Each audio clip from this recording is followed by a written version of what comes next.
ఆరోపిస్తున్న 4,400 కోట్ల స్కామ్ అంటూ చంద్రబాబు మీద వీళ్ళు మాట్లాడుతున్నటువంటి మాటలన్నీ కూడా హైకోర్టులో నిలబడవు అని తెలుగుదేశం పార్టీ చాలా స్పష్టంగా సీరియస్ అవుతున్నటువంటి పరిస్థితి ఉంది.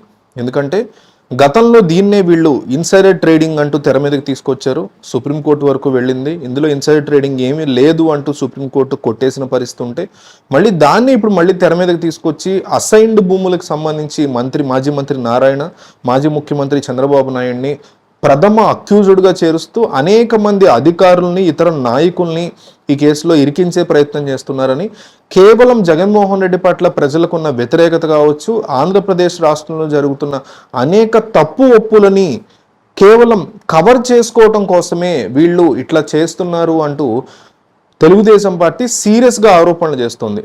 ఒక పక్క అనేక జీవోలు, జీవో నంబర్ 25 కావచ్చు, అనేక జీవోలు విశాఖపట్నం సైడ్ తీసుకొచ్చి అసైన్డ్ భూములన్నీ తమ బినామీలతో రివర్స్లో జగన్మోహన్ రెడ్డి కొనిపిస్తున్నారు. ఇట్లాంటి పనులు చేసేది ఆయనే. చంద్రబాబు నాయుడు అప్పట్లో అసైన్డ్ భూముల నుంచి మళ్ళీ వెనక్కి వాళ్ళకి డబ్బులు ఎట్లా తీసుకురాగలుగుతాము, ఆ భూ రేట్లు పెరిగితే వాళ్ళు కోటీశ్వర్లు అవుతారనే ఉద్దేశంలో నడిపినటువంటి వ్యవహారాలు ఉన్నాయి తప్ప ఇట్లా బినామీల పేర్లతో పర్చేస్ చేసినవి లేవు అనేది ఖరాఖండిగా తెలుగుదేశం పార్టీ చెప్పగలుగుతోంది. దాంతోపాటు కోర్టుకి మీరు కనుక వెళితే కోర్టులో మీకే గడ్డి పెడతారు జడ్జి గారు అని కూడా చాలా కాన్ఫిడెంట్గా చెప్తున్నారు. ఎందుకు అంటే ఏదైతే స్కామ్ అంటున్నారో ఈ స్కామ్లో ఒక్క ట్రాన్సాక్షన్ కూడా జరగనటువంటి పరిస్థితి.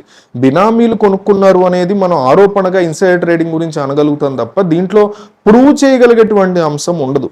సో అసైన్డ్ భూములైనా ఇంకొక భూములైనా కొనుక్కోవడం, అమ్మకాలు జరుగుతూ ఉంటాయి. ప్రభుత్వాలు మారినప్పుడు వాళ్ళకి కావాల్సిన వాళ్ళతో కొనిపించుకోవడం అనేది జరుగుతూ ఉంటాయి. దాన్ని ఆపడానికి చట్టంలో ఎటువంటి అంశం లేదు.